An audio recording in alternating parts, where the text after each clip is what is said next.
वाला दिख गया, जरा सी कोई हमारी माता जी कोई नाटी वाली दिख गई, तो उनको लगता है मतलब ऐसा देखते ही जैसे कोई जंगल में से कोई आया हो या कोई मतलब कोई एलियन हो, जोकर हो। हटा देते, चलो जेस को ही बंद कर देते, चलो तब लड़ लो।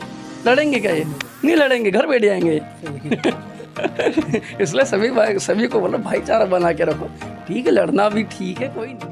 जहाँ पे उन्होंने बिरसावाद, तो जो जल जंगल जमीन ये जो चीज़ थी, ये वोट देने वाले भी वही है। इधर महात्मा गांधी, इधर अंबेडकर जी है, इधर बाकी के सब के समाज के, विचारधारा के, संगठन के, धर्म के, सब के अपने अपने आइडल हैं। मैं कहा हमारा तो खिलाड़ी ही नहीं दिख रहा। फिर मन में एक आई कि चेतन, अभी तेरे ज़िंदगी का मिशन ही ये है, जब तक हम अपने मालिक को इनके लाइन में ला के नहीं खड़ा कर दे। तो मतलब बहुत सारे साथियों से हमारी बात बोलती कि हाँ भाई, बिरसा दिखता है, मतलब दिखता है। बोलता हाँ ना, यही तो है, हमारे साथ ही तो है, क्योंकि उनकी विचारधारा नहीं मर सकती है। मेरे भाई, कपड़े देख के अगर भेदभाव करेगा ना, तेरी गाड़ी बड़वानी से बाहर नहीं जाएंगी। हाँ, क्योंकि यही कपड़े वालों से तुम्हारी गाड़ी चल रही है। हाँ, और ये तो ठीक है, ये लोग क्या है ये, हाँ हम इनको भी सम्मान देता, ऐसा नहीं है, पर तुम किसी के कपड़े देख के उसको उठ बोल दोगे तो वो खिलौना नहीं है।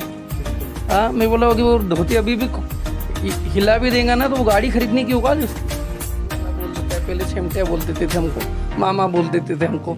हाँ, ऐसे कुछ बोलते थे। अभी तो ठीक है कि हमारे बेचारी युवा साथी ऐसा कि किसी ने बोल दिया तो धड़ से बजा भी दे। हाँ, क्योंकि अपने राइट्स जानता है ना।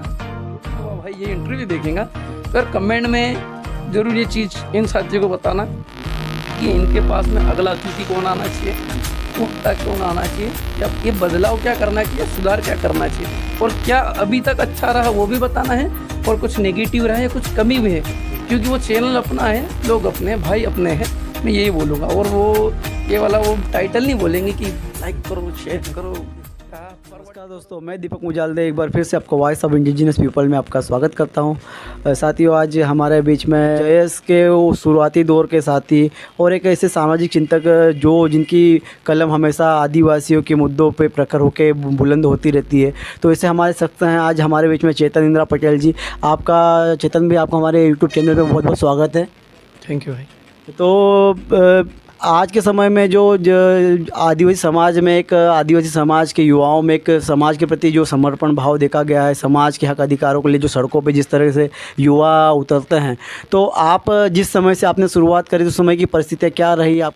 देखो दीपक भाई, तब परिस्थिति ये थी कि हमारे जब शुरुआती जो भी साथी है, जिस समय से मैं बचपन से मतलब मैंने देखा है, तो तब ज़्यादातर जो ओवर एज वाले हम जो बोलते थे, जो वरिष्ठ लोग, वो देखने को मिलते थे और बुज़ुर्ग लोग देखने को मिलते थे। हमको हमारे क्रांतिकारियों को जानने के लिए भी हमको 100 साल लग गए जी। हम तब से उनको पता तो है कि इनका जन्म अभी हुआ, इनकी मृत्यु ही हुई, पर उनके संघर्ष की जो जीवन गाथा थी, उनकी जो विचारधारा थी, वो आने में इतना समय लग गया जी। और इसमें कहीं ना कहीं हमारे युवाओं की ही उसमें कमी रही। वो कमी इसलिए रही क्योंकि वो अन्य दूसरे मतलब समाज को छोड़ के अन्य आयोजनों में वो बढ़ चढ़ के भाग लेते थे। जहाँ सिर्फ वो भीड़ का हिस्सा थे, वहाँ लीडरशिप नहीं करते थे, वहाँ सिर्फ वो भीड़ का हिस्सा थे। हाँ, पर तब फिर उनको भी, जैसे हर धर्म या समुदाय या हर अन्य समाज के लड़के रहते हैं, तो वो देखते हैं कि अपने महापुरुषों की जयंती पर वो धूमधाम से मनाते हैं, रक्तदान करते हैं, फल फ्रूट बांटते हैं और अन्य अलग अलग प्रोग्रामों को करते हैं वो। तो वैसी ही चीज़ हमारे युवाओं में भी आई कि हमारे भी तो क्रांतिकारी योद्धा है, हमारा भी समाज है, हमको हमारे समाज के प्रति भी जागरूक होना पड़ेगा। तो ये चीज़ युवाओं में धीरे धीरे अवेयरनेस आया समझने में। पर आज युवा मतलब समाज के पीछे समर्पित पूरी तरह से हो गया है। तो पहले चेतन जी, मैं जानना चाहता हूं कि जैसे आज के समय में हर एक युवा समझने लग गया, जानता है, और जो जेएस का आज के समय में क्रेज़ है वो आज किसी छिपा नहीं, लाखों फॉलोवर हैं, लाखों युवा आज सड़कों पर उतर जाते हैं एक साथ में। तो उस समय जब आपने शुरुआत करी तो जेएस किन बेसिक चीज़ों को लेकर आगे बढ़ा? जेएस की स्थापना या जेएस को बनाने का मकसद या जेएस को उस समय शुरू करने का दौर ये था कि सोशल साइट के माध्यम से ही कि देखा क्या इधर से फलाना भाई हमारा डाल रहा है, कोई रीति रिवाज हो रही है तो वो डाल रहा है, कोई सामाजिक आयोजन हो रहे तो वो फ़ोटो डाल रहे।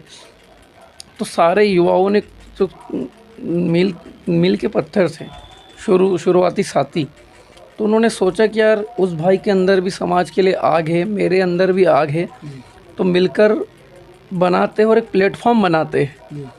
और जेएस को जब बना था तो लोगों ने बोला कि पहले इतने सारे संगठन हैं, अब तुम जेएस बनाकर क्या कर लोगे, बोले तुम और बांट लोगे।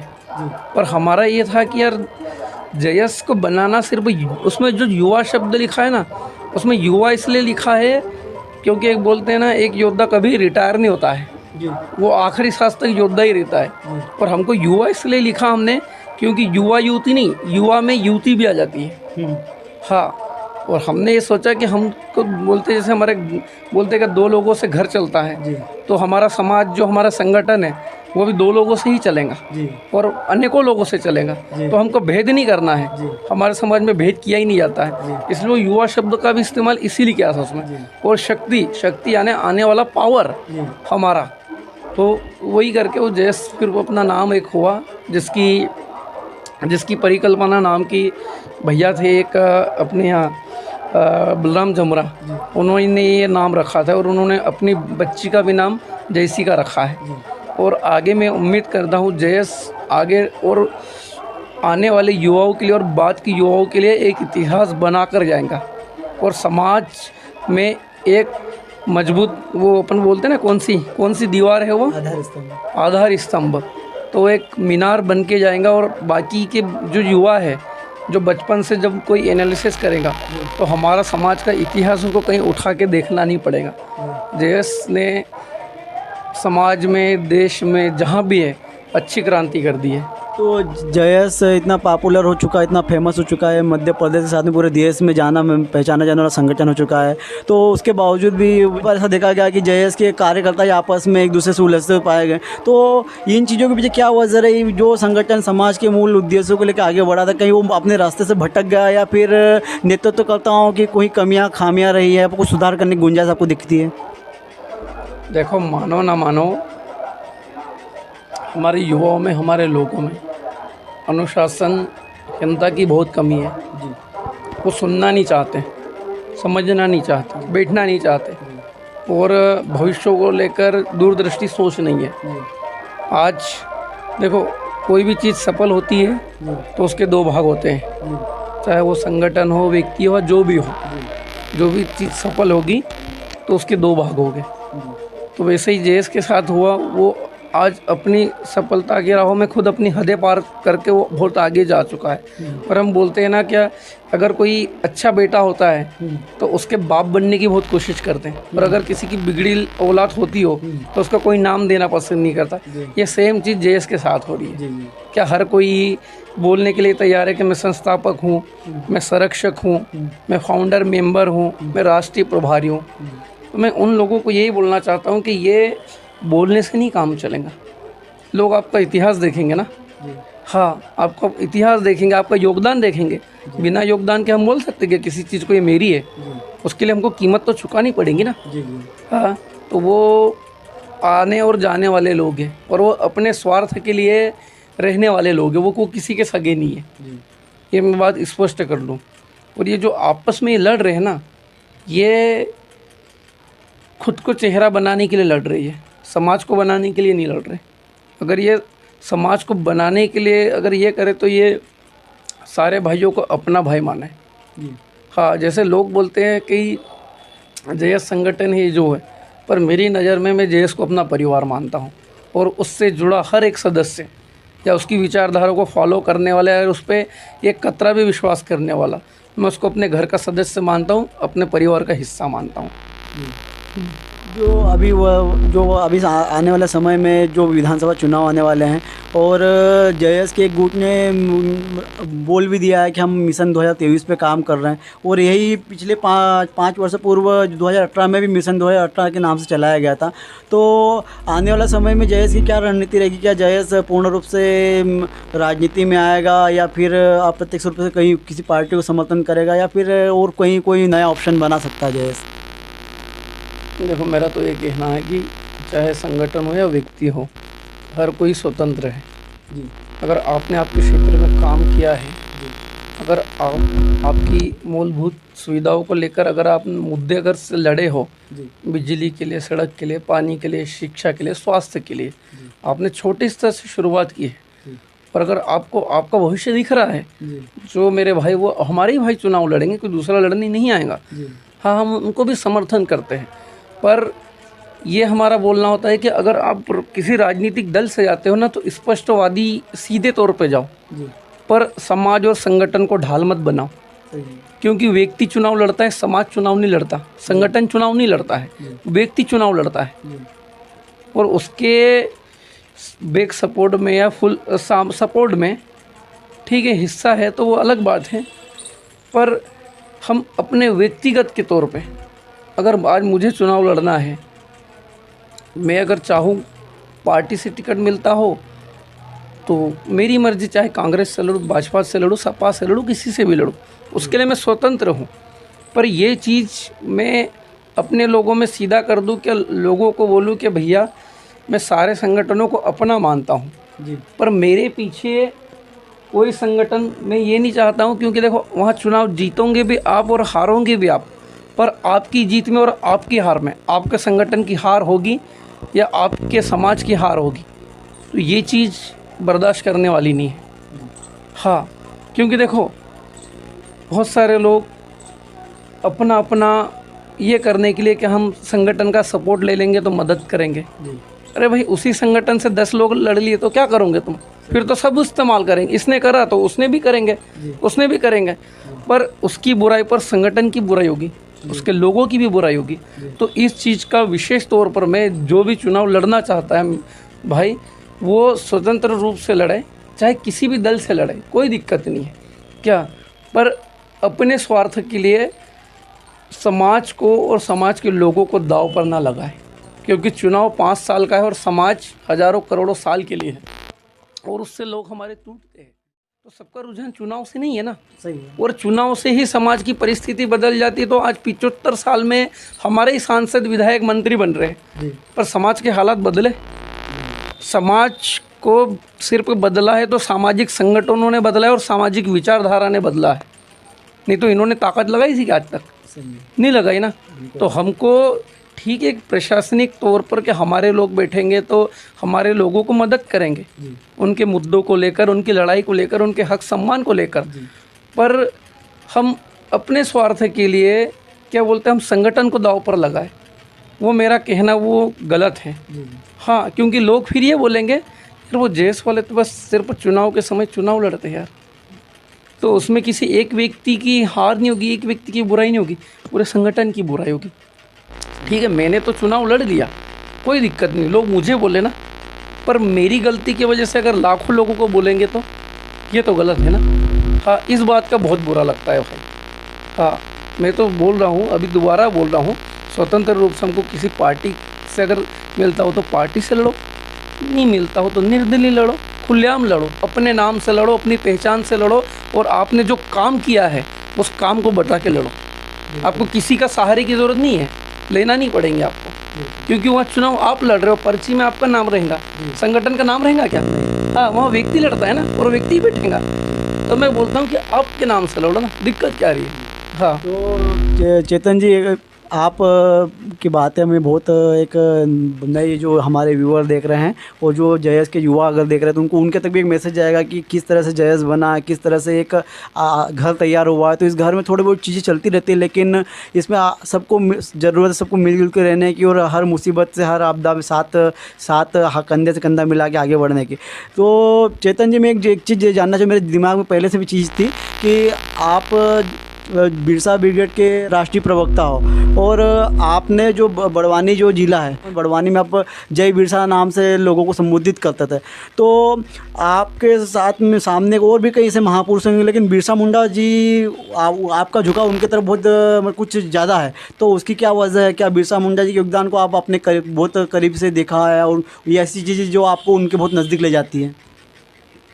इसके पीछे एक बहुत बड़ी कहानी है। मतलब खुद में मेरा संकल्प था जी। जैसे देखो मेरे हाथ पे मैंने परमानेंट गुनवा रखा है जी हाँ जी, जय बिरसा लिखा हुआ है। हाँ, और मेरे घर पे किराना दुकान है वो भी इसी नाम से है। जी। मेरी गाड़ी का जो टूल ट्रेवल्स है जी हाँ वो भी इसी नाम से है। और मेरा खुद का साइबर और MP ऑनलाइन की शॉप है जी वो भी इसी नाम से। जी और भविष्य में निजी क्षेत्र में और भी काम करूँगा। जी मैं ये कहना चाहता हूँ, ये थिंक मेरे पास आई 14 या 15 में, हाँ 15 में एक सवाल उठा कि हिंदू के लिए राम है, एक आइडल है, जी मुस्लिम के लिए उनके जो भी योद्धा है वो जिनको मानते हैं भगवान अल्लाह जो भी हो उनको, सिख के लिए गुरु नानक जी है, जी और ईसाई वालों के लिए यीशु है, जी हमारे SC भाइयों के लिए अंबेडकर जी है, जी और जैसे अलग अलग समाज के अलग अलग योद्धा है। जी तो मैंने ये सोचा कि आदिवासी समाज किसके नाम पर घमंड करेगा, जी किसके नाम को बढ़ावा देगा, किसके नाम को अपनी ताकत बनाएगा या अपनी पहचान बनाएगा। जी अब मैं सवाल आया कि हम हमारे क्रांतिकारी को नाम को भी हम आगे नहीं ले जा सकते। मन में मैंने सोचा कि 25 साल की उम्र में शहीद होना, और जब उनकी पूरी ज़िंदगी को मैंने एनालिसिस करने लग गया, मैं क्या जहाँ पे उन्होंने बिरसावाद, जी तो जो जल जंगल ज़मीन जी ये जो चीज़ थी ये वर्ड देने वाले भी वही है। बिरसा मुंडा जी। हाँ, उन्होंने सोचा कि हमको बनाने वाले ने भेदभाव नहीं किया, तो ये जो भेदभाव करने के लिए बने हैं, जी तो मैं इस विचारधारा से मैं मानव जीवन या ये प्रकृति जीवन या ये जो जीव जंतु है जी हम इनको भी बांट के रख देंगे। जी तो उन्होंने बिरसावाद का अपना एक अलग से शुरू किया। जी हमारे क्रांतिकारियों को सम्मान हमको देना है, जी हमारे क्रांतिकारियों का जीवन संघर्ष हमको उजागर करना है, जी इनका नाम भी हमको ही लेना है। जी और मैंने सोचा कि सबको अपने अपने आइडल पे घमंड है, जी रुतबा है। जी मैंने सोचा कि हमारे पास भी कोई खिलाड़ी होना चाहिए। बिल्कुल। तो अपन ने सोचा कि यार यही तो खिलाड़ी है। हाँ, 25 साल में व्यक्ति उतना परिपक्व भी नहीं हो पाता है, खुद को जान भी नहीं पाता है। हम भी अभी जागृत हुए तो हम कितने साल बाद हुए? 15 साल बाद हुए, 20 साल बाद हुए, 25 साल बाद हुए। जी हम जन्म से थोड़ी जागृत हुए, बिल्कुल। क्योंकि हमको भटकाने वाले ही लोग इतने हैं। जी हम उनको पढ़े जिनको पढ़कर काम ही नहीं था हमको, हम उनको समझे जिनसे हमको कुछ काम ही नहीं था। जी तो फिर मैंने ये सोचा कि सबके अपने अपने आइडल हैं। जी मैं कहा हमारा तो खिलाड़ी ही नहीं दिख रहा। जी फिर मन में एक आई कि चेतन अभी तेरे ज़िंदगी का मिशन ही ये है, जब तक हम अपने मालिक को इनके लाइन में ला के नहीं खड़ा कर दे जी तब तक मैं अपने जीवन के आखिरी मतलब बोलना चाहिए अंतिम सांस तक मैं अपने मालिक का नाम लूँगा, उनकी जीवन संघर्ष को अपने समाज के हर व्यक्ति तक पहुँचाऊँगा। जी हाँ, चाहे मैं 50 साल जीऊँ, 70 साल जीऊँ। उसी का परिणाम है कि अभी मालिक जो बिरसा मुंडा जी हैं उनको देश के प्रधानमंत्री जी को आना पड़ा भोपाल के धरती पे उनकी जयंती मनाने के लिए। तो ये इससे बड़ी गौरवशाली पल लोग क्या हो सकते हैं? बिरसा दिखता है मतलब दिखता है, बोलता हाँ ना यही तो है, हमारे शायद ही तो है, क्योंकि उनकी विचारधारा नहीं मर सकती है। जी और हमारे पास एक आइडियोलॉजी हो गई कि हमको उसी विचारधाराओं पे जो संक्रमित हमारी जो बीमारी से जो हमारा आदमी है, जो समझ ही नहीं पा रहा है कि हमको लड़ना किसके लिए, हमको हमारे समाज को कौन से स्तर पे हमको ले जाना है। जिस तरह से बोलते ना यार ये तो ऐसे ही लोग हैं, जो ऐसे बोलने वाले लोगों को ना हमको उनको बदलाव करके हमको दिखाना है कि भाई साहब हम ऐसे ही लोग हैं, उनको दिखाना है। क्योंकि बहुत सारे लोगों को ये नहीं बोलता हूँ मैं, क्योंकि कुछ संक्रमित सोच के लोग हैं ना, वो आज भी हमारे लोगों को हीन भावना से देखते हैं।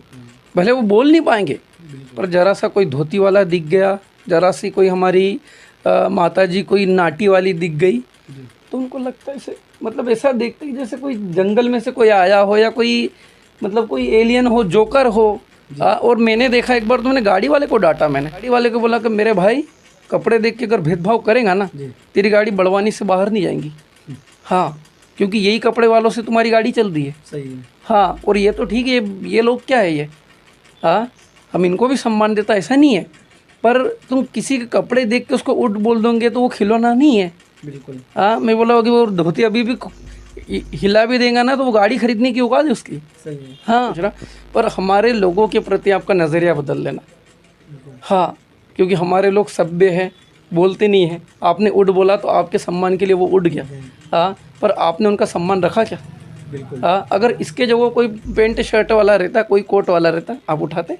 आप नहीं उठाते। जी हाँ, पर हमारे लोगों को आपने आपकी सोच में ऐसा बना रखा है। जी तो मुझे उस चीज़ का बुरा बोल देता है। पहले सेमटिया बोल देते थे हमको, मामा बोल देते थे हमको, हाँ हाँ, ऐसे कुछ बोलते थे। अभी तो ठीक है कि हमारे बेचारी युवा साथी ऐसा है कि किसी ने बोल दिया तो धड़ से बजा भी दे, जी हाँ, क्योंकि अपने राइट्स जानता है ना। बिल्कुल। धन्यवाद भाई। और जितने भी भाई इनका जो चैनल देख रहे हैं, क्या नाम है अपने चैनल का? हाँ, वॉइस ऑफ इंडिजिनस पीपल। तो जितने भी युवा साथी देख रहे हैं, फॉलो करो, शेयर करो, कमेंट करो। कमेंट करो पहली बात तो, क्योंकि देखो इनका चैनल है, कुछ कमी पेशी होगी तो वो सुधार करने का काम करेंगे। तो अगर आपको लगता है कि इनको अगली बार कोई नए अतिथि को बुलाना है, किसी नई मेहमान को बुलाना है, या कुछ हटकर वीडियो करना है, जिस मुद्दे को लेकर इन्होंने चैनल बनाया है, तो कहीं ना कहीं वो जनजागृति के लिए होगा, मानवता के प्रति होगा, समाज के प्रति होगा। मेहनत कर रहा है किसी चीज़ के लिए, तो उस मेहनत के लिए उसका समय जाता है, तो उसकी मेहनत का फल भी तो उसे मिलना चाहिए ना। और वो मांगने वाला ज़्यादा क्या मांग रहा है यार? आपसे सिर्फ आपके विचार मांग रहा है कि वो हम अपने काम को क्या बेहतर कर सकें। जी बिल्कुल। तो मैं ये बाकी की तरह वो विज्ञापन में बोलते कि लाइक सब्सक्राइब फॉरवर्ड करो, नहीं, काम अच्छा लगे तो बढ़ाओ, नहीं तो नहीं। कोई ये इंटरव्यू देखेगा तो यार कमेंट में ज़रूर ये चीज़ इन साथियों को बताना कि इनके पास में अगला अतिथि कौन आना चाहिए, वक्ता कौन आना चाहिए, या ये बदलाव क्या करना चाहिए, सुधार क्या करना चाहिए, और क्या अभी तक अच्छा रहा वो भी बताना है, और कुछ नेगेटिव रहा है, कुछ कमी भी है, क्योंकि वो चैनल अपना है, लोग अपने हैं, भाई अपने हैं, मैं यही बोलूँगा। और वो ये वाला वो टाइटल नहीं बोलेंगे कि लाइक करो, शेयर करो, फॉरवर्ड करो, हाँ ये करो, नहीं, दिल से लगता हो तो करना भाई। उन्होंने क्या कोई सब्सक्राइब का बटन दबाया ना, तो उसको दिल से लगना चाहिए कि दिल दबा रहा हूँ यार मैं, क्या। हाँ, तो धन्यवाद, आप हमारे यूट्यूब चैनल पे आए और आपने इतनी बेबाकी से अपनी बात रखी।